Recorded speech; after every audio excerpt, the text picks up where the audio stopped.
What a lot of people don't know is that last year in November, they actually um, issued billions of mortgage-backed NFTs. What does that mean? I have no idea because I still have to read it and research. But that's one of the things that I keep telling people. It's like even if we're moving into being decentralized or these mortgages, there's these big, huge companies that are already making moves behind the scenes that we're really not aware of, people are not really aware of. So at some point or another, I think that we are going to be regulated some way, somehow. Up to Yeah. an extent, I'm not sure. Yeah. Especially with mortgages. I mean, That's interesting.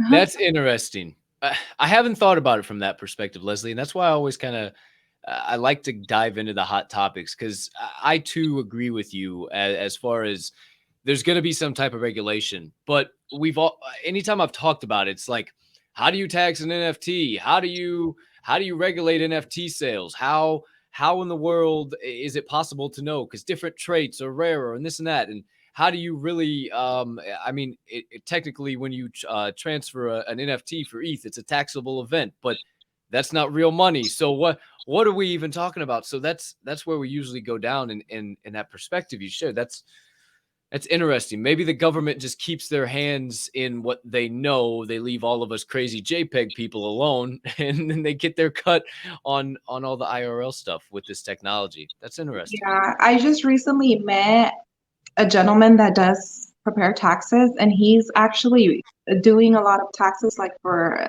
the Web3 and all this stuff. So I'm gonna ask him those questions because those are some good Yeah, questions. right.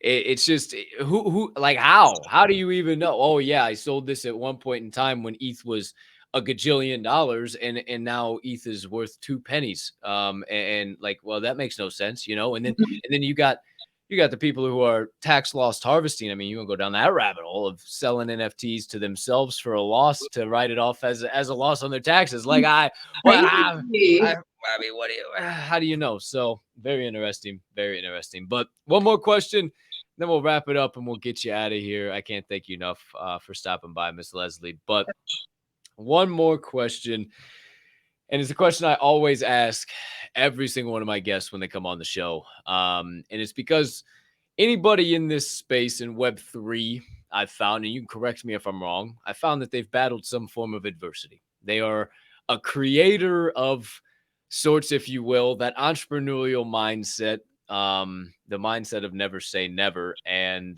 they offer some real good insights on this question. And you smiling kind of confirms my biases that you might be doing the same.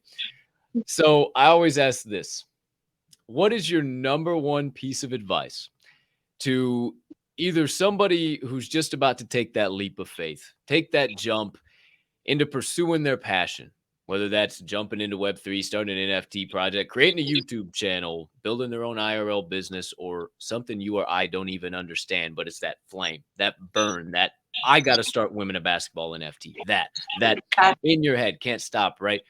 What's your best advice for that person? But also that person that's still on the consistent, persistent pursuit of the passion, they could use that little bit of insights from time to time. What's your best advice for those people? I think what I started doing is changing my mentality of how I approach things because, people say if an opportunity presents itself, take it. The thing is that people wait on those opportunities to occur, and sometimes they do not. So they're waiting and waiting and waiting. You have to go out there and create your own opportunities. So just jump in there. And when you have that flame, that fire, do it. And you're going to have days where you're going to wake up and you're going to feel that imposter syndrome. And it's easily in this realm, in this world of social media for us to develop that feeling. Think of that feeling when you first started, that fire, that drive, that I'm going to do it, nobody's going to stop me, and always hold on to that feeling even when you do wake up some days and think to yourself, what the hell am I doing and why am I doing this? Because I have felt that. I have had that imposter syndrome. But one of the other things that I used to do in my real estate classes is that on the whiteboard to my learners, I used to put motivate, but instead of spelling the word, I would put Motta.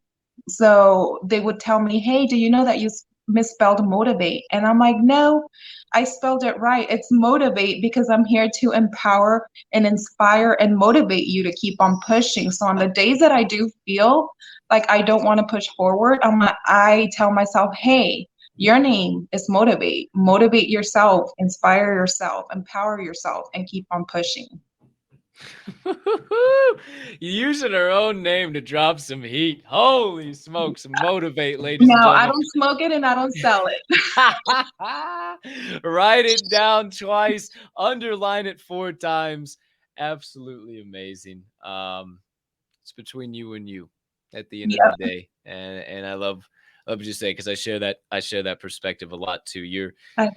You're not responsible for your first thought. You're responsible for your first action, and how you handle situations. What's your mindset? Most of the time, people are, when they're angry or upset or worried about something, it's probably their perspective. And if they just change their perspective a little bit and saw things from another side of the coin, maybe you might be able to see things and keep Yeah. pushing. And I like that, the never say never mindset. So Never shout say out, Miss Motta. yeah. Shout out, Miss And Motta. then the We people appreciate that are going to be, the people that come and empower you and inspire you as well, take that as an added bonus, as a cherry on top.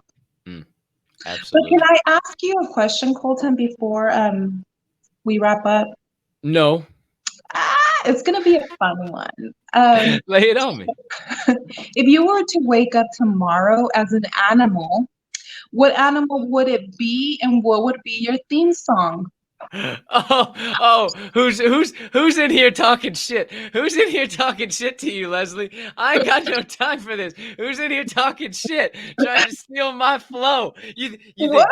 think that I just don't pay attention? If I woke up tomorrow and wanted to be an animal, I'd want to be a lion, because they're the king. They're the king of it all. But they also can lay with sheep and be kind hearted. Yes. Right? Lions laying with sheep. See, you didn't think I'd take it there. And also, I've said this multiple times, just because it was my high school baseball walk-up song and it always generated some smiles in the crowd. "What a Man" by the Bee Gees would be my intro music. What a man, what a man, what a man, what a mighty good man. You think I Yes, wasn't gonna sing it yes. on him? You didn't think I was gonna sing? Come on, come on, come on, I come love your singing. on.